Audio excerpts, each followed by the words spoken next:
Le gang des requins et le coffre en or. Un jour, dans les profondeurs de l'océan, un gang de requins trouva un coffre au trésor scintillant comme de l'or. Les requins s'approchèrent du coffre et tentèrent de l'ouvrir avec leurs dents pointues. Mais sans succès. Il est verrouillé, j'arrive pas à l'ouvrir. Ce coffre est rempli d'or, c'est sûr et certain. Regardez comme il brille. Vous pensez qu'il y a de quoi acheter le royaume bleu des mers? Les 3 vilains requins eurent l'idée de créer un puissant tourbillon en agitant leur queue pour essayer d'ouvrir le coffre. Mais le coffre ne bougea pas d'un centimètre.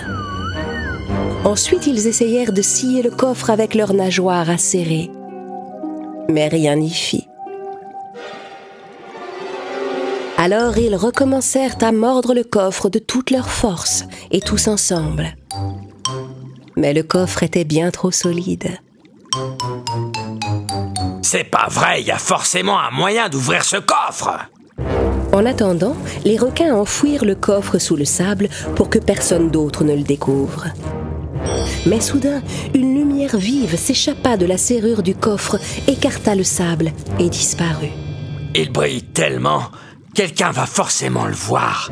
On n'arrivera jamais à le cacher.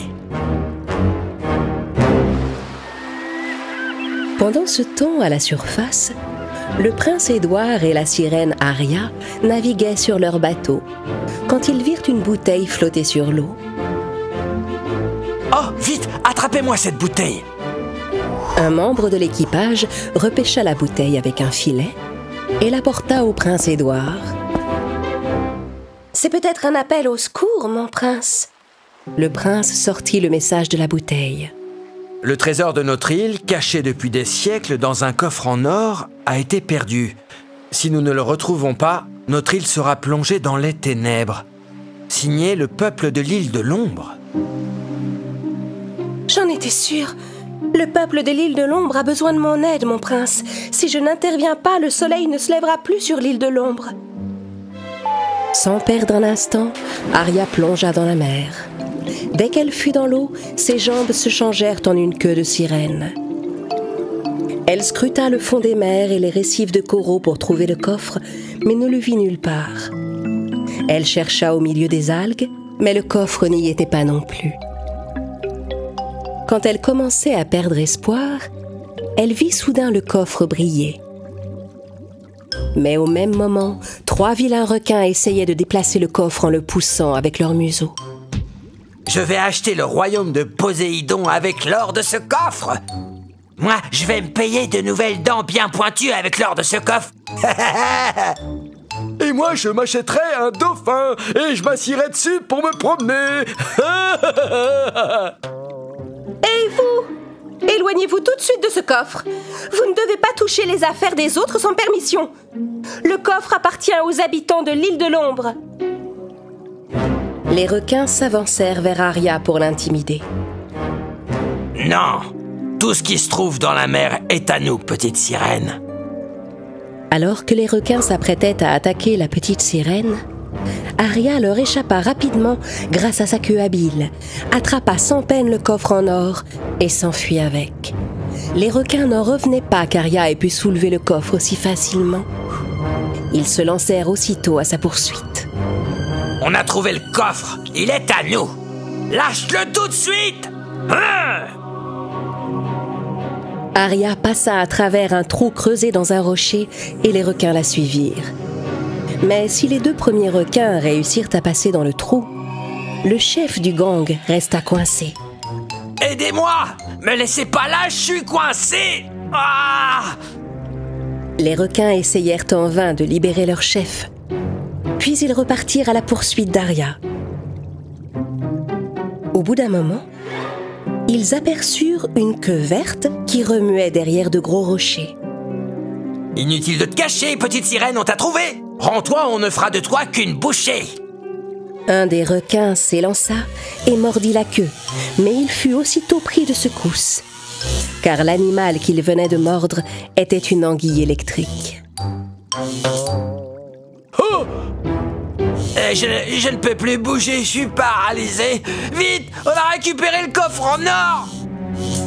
Le dernier requin s'élança seul à la poursuite du trésor.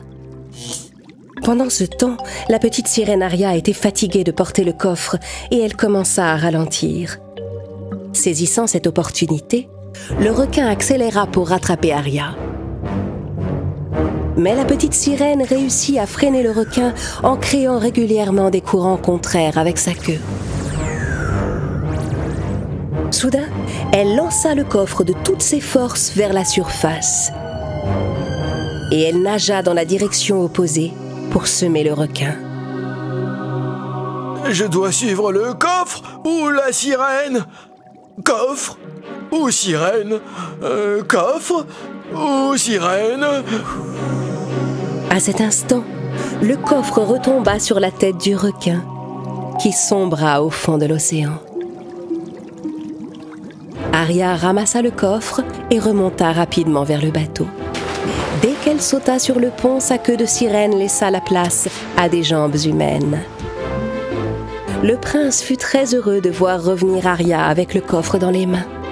« Et maintenant, mon prince, dirigeons-nous sans tarder vers l'île de l'ombre et allons rendre ce coffre à ses propriétaires. » La petite sirène Aria et le prince Édouard rapportèrent le coffre aux habitants de l'île de l'ombre. Les gens de l'île étaient heureux et soulagés. Ils soulevèrent le couvercle aussitôt. Il n'y avait qu'une lampe dans le coffre. Mais c'était une lampe magique. Grâce à elle, l'île de l'ombre fut soudain baignée dans une vive clarté qui la changea en île de lumière. Leur mission accomplie, Aria et le prince Édouard remontèrent sur leur bateau. Au même moment, le gang de requins trouva un autre coffre au trésor au fond de la mer. Waouh! Regardez ça! Un autre coffre au trésor! Les 3 requins s'approchèrent du coffre quand tout à coup, une énorme pieuvre jaune bondit hors du coffre et sauta sur eux. La pieuvre attrapa les requins avec ses tentacules et les jeta le plus loin possible. Non! Non! Ce jour-là, les membres du gang des requins apprirent à leurs dépens qu'on ne doit jamais toucher les affaires des autres sans permission.